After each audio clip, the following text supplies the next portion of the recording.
फिर दिन हुआ पुरानी रात का, करे सौ शुक्र हम खुदा की जात का, खुदा की जात का, नया फिर दिन हुआ। आज की आयत। आदमी का दिल फिक्रमंदी से दब जाता है लेकिन अच्छी खबर से खुश होता है। इमसाल 12 बाब 25वीं आयत। अजीज़ों, अगर हम सोचें तो बिलाशुबा खुदा ताला की दी हुई बरकतों के नंबर में गुज़रते वक्त के साथ इजाफ़ा होता रहता है, जो शुक्रगुजारी के नए मौके फराहम करता है। जी अजीज़ों, भूख, प्यास और नींद, क्या ये उसकी अनायत करदा अनमोल बरकत नहीं? दर हकीकत यही तो हमारी ज़िंदगी के वो बुनियादी अवामिल हैं जो अगर तो हमारी नॉर्मल रूटीन में चलते रहें तो इन एहसासात और जज्बात का असर इस कदर मुस्बत अंदाज में होता है कि इनकी वजह से हमारी ज़िंदगी दिलकश हो जाती है। इसके बरक्स अगर इन तीनों अवामिल यानी भूख, प्यास और नींद के निज़ाम में ऊंच नीच होती रहे तो जिस्मानी कमज़ोरी के साथ मनफी सोच के बायस हमें डर और खौफ का सामना करना पड़ता है। ऐसी कैफियत हमारी सलाहियतों और काबिलियत को बुरी तरह मुतासिर करती है। यूँ हम अपनी रोज़मर्रा ज़िंदगी में तरक्की की दौड़ में पीछे रह जाते हैं। अजीज़ों, फिर हम खुद को ऐसे मकाम पर पाते हैं जहाँ अनजाने वसवसे और अंदेशे हमें बुरी तरह घेर लेते हैं। मुसलसल फ़िक्र और परेशानी हमारे हवास पर मुसल्लत हो जाती है।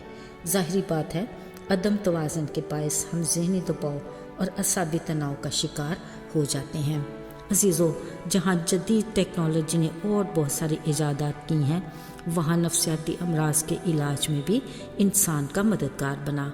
अगरचे ये सब कुछ वक्ती आराम और सुकून की बात है और ये भी ढका छुपा नहीं कि इनके असरात भी नाकाबिल बर्दाश्त हैं, बावजूद इसके हर पल अच्छे की उम्मीद में ये सब कुछ जारी और सारी है।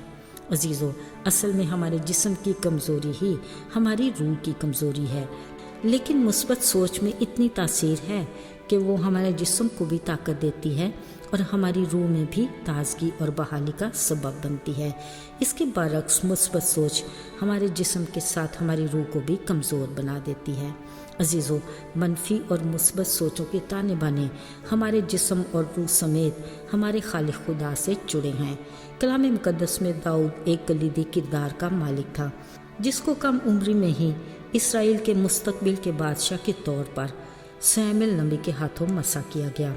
अगरचे खुदा के मुकर्रर वक्त तक उसे बादशाही के तख्त पर पहुंचते काफ़ी साल लगे, मगर इस दौरान खुदा ने उसे ऐसे तजर्बात से गुजारा जिसके बायस वो खुदावंद में और मजबूत हुआ। बाज़ औक़ात तो उसका दिल नहायत खुश होता।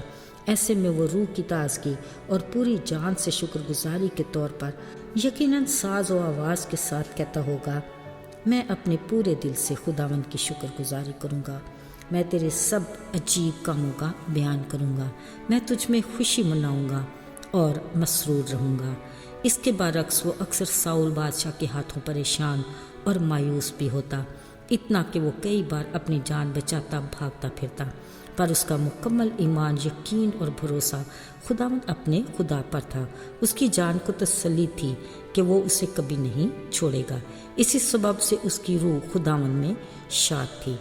अजीज़ों, आज भी हम एक ऐसे माशरे में रहते हैं जो गुज़रते वक्त के साथ तब्दील होता रहता है।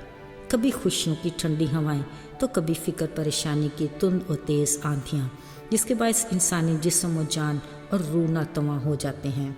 हत्ता कि आम इंसान तो क्या, ईमानदार भी ऐसी कैफियत का शिकार हो जाते हैं।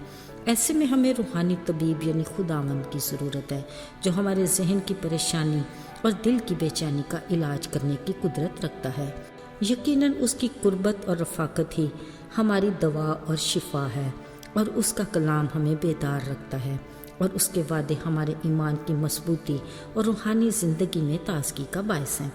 बिलाशुबा फ़िक्रों की कसरत और परेशानियों के हजूम में उसकी तसल्ली हमारे दिल को शाद और हमारी रूह को उसकी मोहब्बत में मसरूर रखती है।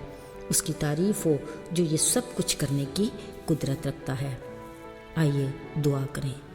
اے خداوند، ہم تیرے شکر گزار ہیں کہ جب بھی ہمارے دل میں فکروں کی کثرت ہوئی، فقط تیری تسلی ہی ہمارے دل کو شاد کرتی ہے اور ہماری روح کو تقویت دیتی ہے۔